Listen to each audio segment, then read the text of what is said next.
pada kesempatan kali ini kita akan melakukan kegiatan wawancara tentang pengambilan keputusan berbasis nilai-nilai kebajikan dengan Pak Widi. Selamat pagi Pak Widi. Selamat pagi Bu Ida. Mohon maaf mengganggu waktunya. Terima kasih atas waktu yang telah diberikan. Nah, pada hari ini saya akan melakukan wawancara dengan jenengan terkait dengan pengambilan keputusan berbasis nilai-nilai kebajikan. Langsung saja nih Pak. Untuk yang pertama, selama ini bagaimana Pak Widi dapat mengidentifikasi kasus-kasus yang merupakan dilema etika atau rujukan moral? Saya Widianto sebagai Wakil Kepala Sekolah urusan PSDM dan rapor sekolah. Jadi untuk tugas saya sehari-hari, tugas utama adalah sebagai guru ya, mengajar, melakukan kegiatan KBM bersama anak-anak. Kemudian tugas tambahan yang diamanahkan kepada saya adalah membantu kepala sekolah untuk urusan PSDM kepegawaian, baik itu guru maupun karyawan, dan kegiatan yang berkaitan dengan rapor sekolah. Sehingga tugas saya secara garis besar terbagi atas 3 hal, untuk pendidik dan tenaga kependidikan, kemudian yang kedua peserta didik, dan yang ketiga adalah sarpras. Karena ini 3 hal ini yang menjadi fokus utama dari tugas-tugas tambahan yang diberikan kepada saya. Ini perkenalan singkat saja. Kemudian apa yang tadi ditanyakan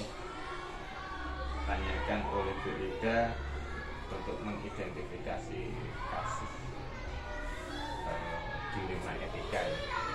Memang ini kadang membuat kita jadi dilema. Kita harus berpikir, tidak bisa serta-merta untuk memutuskan atau mungkin untuk langsung menjadi sesuatu yang jawaban yang diterima. Jadi dalam kasus-kasus yang saya rasakan selama ini, tentu saja saya mengidentifikasi kalau sesuai dengan teori yang ada, tentu ya dari kasus yang antara individu dengan masyarakat. Kemudian dari 4 itu. Akan tetapi untuk identifikasi secara praktis dalam keseharian di pekerjaan, saya hanya melihat di Kaldik. Jadi terkadang ada jadwal kegiatan, baik itu Kaldik sekolah, Kaldik di dinas maupun Kaldik yayasan. Maka dari situ nanti akan muncul beberapa kasus yang itu bisa kita identifikasi, termasuk untuk anak-anak. Misalnya terkadang ada anak-anak yang ikut lomba, tapi di sisi lain mereka ada ujian, misalnya, ada tes misalnya. Apakah itu tesnya untuk kenaikan jilid, kemudian hafalan tahfidz dan lain sebagainya. Jadi untuk guru biasanya kita lihat yang ada di kegiatan kedinasan, yayasan maupun sekolah. Sementara untuk yang peserta didik, untuk anak-anak yang berkegiatan bersama, barangkali gitu. Pak Widi, yang berikutnya, bagaimana selama ini Pak Widi menjalankan pengambilan keputusan di sekolah ini, terutama untuk kasus-kasus di mana ada 2 kepentingan yang mungkin sama-sama dianggap benar? Ya, ini memang terkadang kita susah ya. Harus mengambil keputusan di mana dua-duanya itu sama beratnya, sama benarnya. Untuk mengambil keputusan ini tentu saja kita jika memang mampu secara pribadi, ini kasusnya sama-sama benar tapi ini mudah untuk diselesaikan, bisa langsung kita selesaikan. Tetapi ketika itu nanti akan berhubungan dengan orang banyak, maka perlu untuk berdiskusi, perlu untuk konsultasi bersama pemangku kebijakan yang lain. Sehingga jangan sampai nanti keputusan yang kita berikan, keputusan yang kita ambil itu nanti tidak sesuai dengan yang kita harapkan atau yang diharapkan dari stakeholder yang mengampu atau mungkin yang berkepentingan. Seperti itu. Mungkin yang ketiga, langkah-langkah atau mungkin ada prosedur tertentu seperti apa yang biasanya Pak Widi lakukan dalam menyelesaikan masalah, Pak? Yeah. Merujuk apa yang dikatakan oleh Kider, itu sebenarnya ada 9 langkah. Hanya saja dari 9 langkah itu menurut saya, dan ini yang saya ambil dalam keseharian atau mungkin ketika menghadapi seperti itu, langkah-langkah yang saya buat ya normatif lah, sama seperti ketika kita bekerja, orang lain bekerja dimanapun itu, perusahaannya, kantornya, lembaganya, kemudian instansinya, langkah-langkahnya jelas mengidentifikasi, jadi merancang keputusan. Kemudian yang kedua adalah membuat keputusan, dan yang ketiga meninjau ulang keputusan itu. Jadi setiap kali kita membuat keputusan, pasti kita akan histori sejarahnya itu seperti apa. Kemudian dari situ kita bisa menentukan untuk menyusun keputusan, membuat keputusan. Kemudian apa yang sudah kita buat itu kita cek lagi, kalau perlu kita refleksi lagi, ada kekurangannya, ada kelebihannya, seperti itu. Kemudian hal apa saja yang selama ini anggap Pak Widi efektif dalam pengambilan keputusan pada kasus-kasus di lingkungan kita? Ya. Yang efektif dalam mengambil keputusan adalah keputusan yang saling menguntungkan. Kalau istilah kita waktu masih kuliah itu win-win solusi. Artinya kita sebagai penentu kebijakan atau mungkin kita yang memberikan keputusan, sementara di pihak lain yang menunggu keputusan jawaban kita, itu sama-sama untungnya. Sehingga tidak, kalaupun ada kerugiannya atau ada kekurangannya, itu bisa kita terima. Sehingga dari win-win solusi ini harapannya ada keikhlasan kita memutuskan seperti ini, ya tidak ada beban, tidak ada masalah. Sementara yang menerima keputusan itu pun juga bisa mendapatkan hasil menerima keputusan yang tentu dengan apa ya, karena kita sudah diskusi sehingga hasilnya ya menguntungkan di kedua belah pihak, seperti itu. Pak. Hal apa saja yang selama ini merupakan tantangan dalam pengambilan keputusan pada kasus-kasus dilema etika, Pak Widi? Tantangan ya. Untuk tantangan itu yang pasti terkadang permasalahan itu muncul tidak bisa kita jadwalkan. Meskipun terkadang ada yang terjadwal, terschedule, misalnya ada acara kedinasan, kemudian ada bapak ibu guru yang harusnya bisa berangkat, bisa mengikuti kedinasan, bisa ikut katakanlah seminar atau workshop atau apa, tapi di sisi lain karena kita di sekolah swasta ya, terkadang yayasan juga meminta gitu. di waktu yang sebenarnya kita sudah jadwalkan. Misalnya di bulan ini tanggal 17 ada pelatihan guru kelas 1. Nah, kemudian di yayasan itu tanggal 20 gitu. Oh, berarti ini aman, bisa berangkat. Tapi ternyata di tanggal 17 di dinas diundur di tanggal 20. Ini yang kemudian jadi tantangan kita. Waduh, kok tiba-tiba jadwalnya berubah seperti ini. Ini yang kemudian memunculkan dilema etika. Ini sama benarnya ya. Artinya mau tidak mau kita juga harus ikut di kegiatan kedinasan karena kita hidupnya kan di kedinasan. Sementara di yayasan kita kan juga sama, hidup kita juga di yayasan. Ini tantangan kita, jadwal yang terkadang mendadak. Kemudian ya itu beberapa kasus yang kadangkala tidak kita prediksi, sehingga ini menjadi tantangan bagi kita. Kemudian ada lagi tantangannya adalah terkadang permasalahan itu belum pernah kita temui sebelumnya, sehingga untuk mengambil keputusan ini kita harus hati-hati betul. Tetapi juga kita bukannya ini di deadline waktu, tidak terburu-buru, tapi juga jangan lama-lama.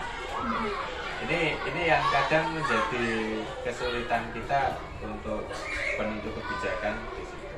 Ini tantangan yang sering kami hadapi seperti itu.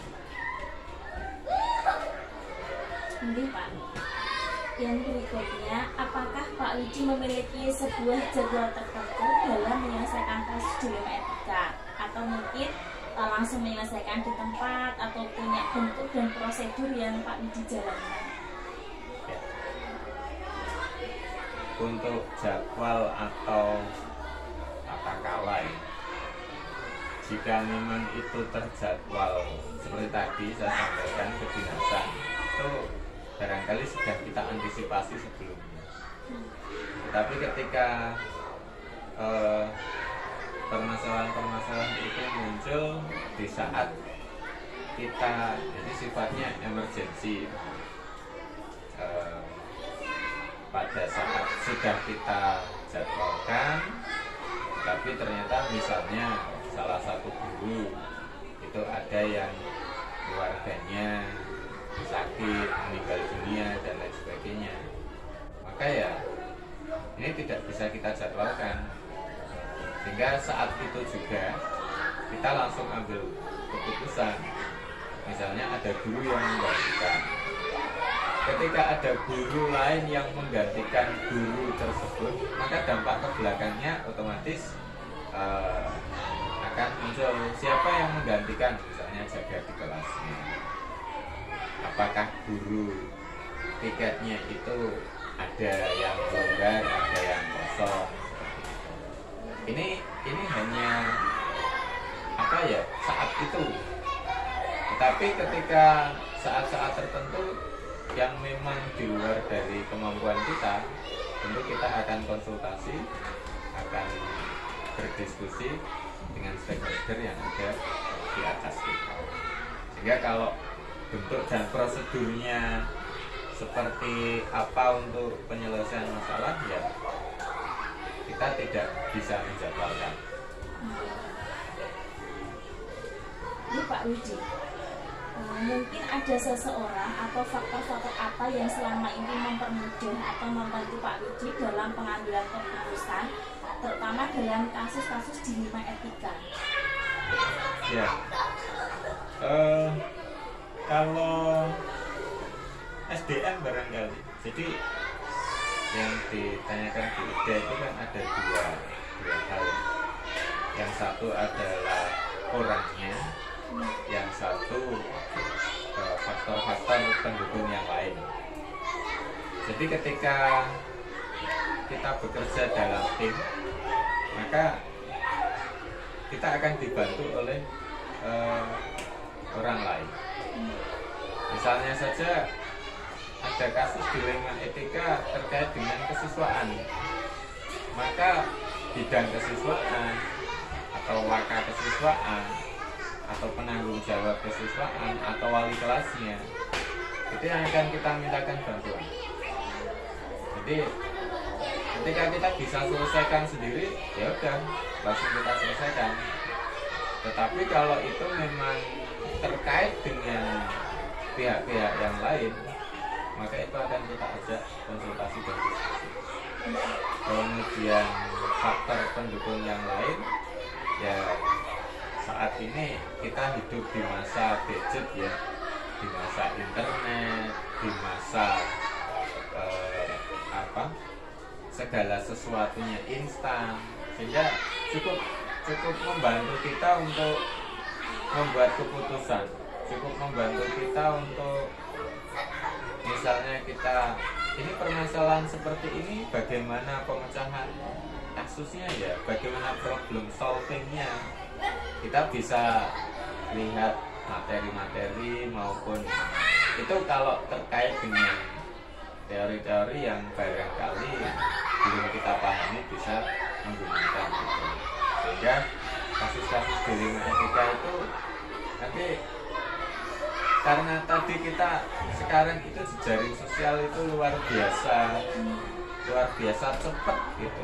Terkadang keputusan yang kita ambil, yang kita berikan nanti tidak sesuai dengan yang diharapkan oleh apakah guru atau karyawan. Kemudian nanti mereka yang tidak sepakat atau tidak setuju dengan hasil keputusan kita kemudian melaporkan atau mungkin malah justru membuat statement di luar, seperti kejadian beberapa waktu yang lalu kan begitu. Ada seorang guru yang membuat statement laporan terkait dengan kondisinya di sekolahnya, dan itu kan akhirnya menjadi bumerang bagi kita. Ini yang perlu kita antisipasi, khususnya untuk permasalahan-permasalahan kita sebagai individu melawan dengan kelompok masyarakat. Meskipun kita individu itu bukan satu orang, kita itu satu lembaga, satu instansi, tetapi melawan dengan banyak orang yang menggunakan media sosial. Ini sebenarnya media sosial juga sangat bermanfaat untuk kita, tetapi juga terkadang malah menjadi beban atau mungkin malah menjadi hambatan kita. Tinggal pinter-pinternya saja kita menggunakan media sosial. Mungkin itu. Ini Pak Widi, yang terakhir dari semua hal yang telah jenengan sampaikan tadi, pembelajaran apa yang dapat Pak Widi ambil dari pengalaman mengambil keputusan dilema etika, Pak? Ya.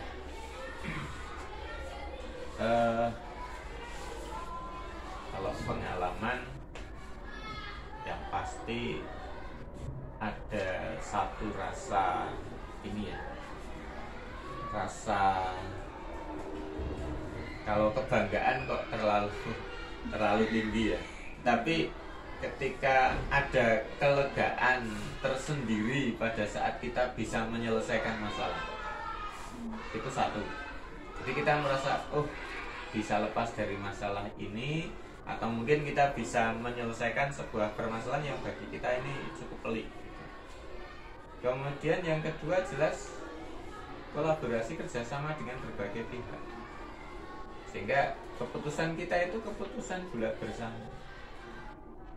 Keputusan bulat bersama bisa diterima satu dengan yang lain, sehingga goal dari lembaga ini, sekolah ini, itu bisa tercapai. Jangan sampai nanti hanya gara-gara miskomunikasi, salah paham, keputusan yang keliru, akhirnya menjadi basa Jawa niki bubrah, rusak gitu. Terus itu nanti malah jadi sesuatu yang merusak di lembaga kita. Dan yang terakhir, tentu saja pengalaman yang bisa kita ambil dari kasus ini adalah bahwa kita menjadi terbiasa atau pinter untuk memilah masalah, sehingga kita tidak termasuk orang yang istilahnya itu kagetan dengan sebuah perubahan.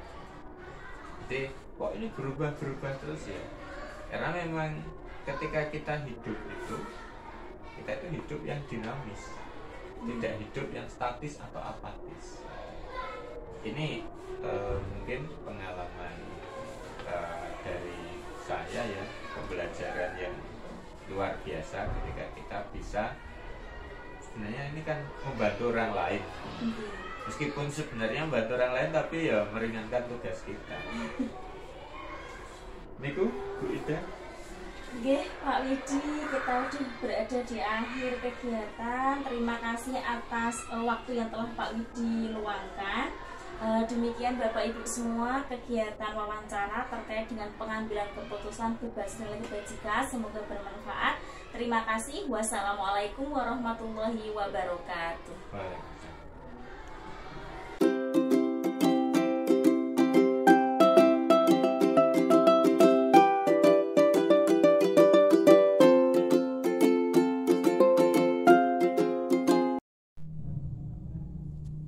Assalamualaikum warahmatullahi wabarakatuh.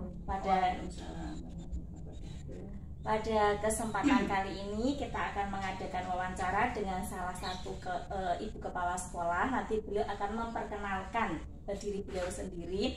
Kali ini wawancara kita tentang pengambilan keputusan berbasis nilai kebajikan. Nah, monggo Bu Is untuk memperkenalkan diri dulu. Terima kasih Bu Ida. Nama saya Ibu Istirokah. Saya Kepala TKIT Ar-Rahman Andalela. Cukup itu nggih? Nggih. Nah, mohon maaf nih Bunda, ini mengganggu waktunya, dan sebelumnya saya ucapkan terima kasih sudah meluangkan waktu untuk melakukan kegiatan wawancara pada pagi hari ini. Langsung saja nggih Bunda. Untuk yang pertama, selama ini bagaimana Bu Is dapat mengidentifikasi kasus-kasus yang merupakan dilema etika atau rujukan moral? Nah, ini ya pertanyaan yang sangat dikatakan sensitif, juga sangat sensitif ya, karena ini kita terutama di lingkungan TK itu banyak sekali kasus-kasus yang merupakan dilema-dilema etika dan moral. Kenapa? Karena apa ya, kita bersinggungan dengan guru, dengan wali murid, dengan masyarakat, dengan stakeholder yang bersangkutan. Jadi dilema itu banyak sekali muncul, dan kita saja yang harus bisa istilahnya mana dulu yang harus diselesaikan gitu. Ya. Nah, yang berikutnya Bunda, bagaimana jenengan menjalankan pengambilan keputusan di sekolah ini, terutama untuk kasus-kasus di mana ada dua kepentingan, yang dua kepentingan itu dianggap sama-sama benar? Iya, gitu ya. Semua kasus-kasus itu memang ada dilemanya pastinya ya. Kasus yang sekarang ini terjadi bagi saya nih, yang saya katakan agak lumayan berat, karena ini menyangkut dua hal, dua kepribadian saya dengan guru itu ya, terutama itu ya, dengan masyarakat, terutama wali murid itu. Pada saat kasus itu ringan, saya selesaikan langsung pada saat itu. Gitu. Kemudian yang berikutnya, adakah mungkin seseorang atau faktor-faktor apa yang selama ini bisa membantu jenengan dalam pengambilan keputusan? Kalau faktor seseorang itu sepertinya kurang ya Kak, saya kurang, mungkin pribadi saya juga ya yang kurang begitu akrab dengan seseorang untuk mengambil keputusan. Saya terbiasa mengambil keputusan sendiri, tapi dengan pertimbangan apa? Saya yakin dengan yang saya putuskan. Kenapa saya bisa yakin dengan keputusan itu? Saya mengambil keputusan setelah saya sholat istikharah, saya berdoa, saya membaca buku, dan saya yang membuat inspirasi saya itu tegar, istilahnya dengan hadapan kasus-kasus di teman-teman itu, saya membaca buku Latazan. Di situ ada banyak kasus-kasus yang kenapa harus sedih? Saya harus mengambil keputusan ini. Semua ada konsekuensinya, hidup itu penuh konsekuensi. Jadi seperti itu yang membuat saya berani untuk ambillah keputusan itu, begitu. Luar biasa. Masya Allah. Yang terakhir Bun, dari semua hal yang telah jenengan sampaikan tadi, pembelajaran apa atau mungkin pengalaman atau ibarat apa yang bisa jenengan ambil dari pengambilan keputusan dilema etika? Ya, itu pelajaran yang bisa saya petik terutama dari teman-teman, dari lingkungan yang saya hadapi sekarang. Itu untuk kasus dilema etika itu saya merasa bahwa kita itu harus merasa menghormati orang lain dulu. Jadi kita kedepankan orang lain dulu pertama, yang kedua belajarlah empati ke orang lain, masuklah ke hati orang yang melakukan itu gitu. Jadi kenapa kok dia begini, oh kalau saya di posisi dia mungkin seperti ini, mungkin seperti ini kan gitu ya. Itu yang berikutnya pelajaran buat saya itu kita harus selalu lebih baik dari kemarin, harus sabar dengan kenyataan yang harus kita hadapi. Itu ya. Setiap masalah, setiap keadaan apapun itu sudah ada garis takdirnya. Jadi itu tidak usah sedih. Istilahnya yang menyemangati saya itu pohon yang daun yang jatuh ke tanah itu pun ada yang ngatur. Pasti kasus ini juga ada yang ngatur. Jadi pasti ada jalan keluarnya. Itu yang membuat kita itu selalu bahagia dan melangkah ke sekolah itu pagi hari, tinggalkan semua masalah di rumah. Bismillah, saya di sini beribadah. Saya di sini sebagai pendidik, baik pendidik anak-anak, pendidik guru, pendidik masyarakat, supaya apa? Lebih baik semuanya. Itu terutama untuk diri saya sendiri. Jadi merasa hal itu saya harus lebih baik, itu yang membuat kita semangat belajar setiap hari. Itu Bu, itu berarti kalau menurut saya ya ini pendapat pribadi. Berarti kan ibronya adalah kita bisa menghargai orang lain, lebih berempati dengan orang lain, kemudian lebih baik, lebih sabar dalam menghadapi kenyataan. Seperti itu gitu ya. Terima kasih. Ini sekali bisa ucapkan terima kasih kepada Bunda Isti yang telah meluangkan waktunya. Demikianlah nggih Bapak Ibu kegiatan wawancara hari ini tentang pengambilan keputusan berbasis nilai kebajikan. Semoga bermanfaat. Terima kasih. Wassalamualaikum warahmatullahi wabarakatuh.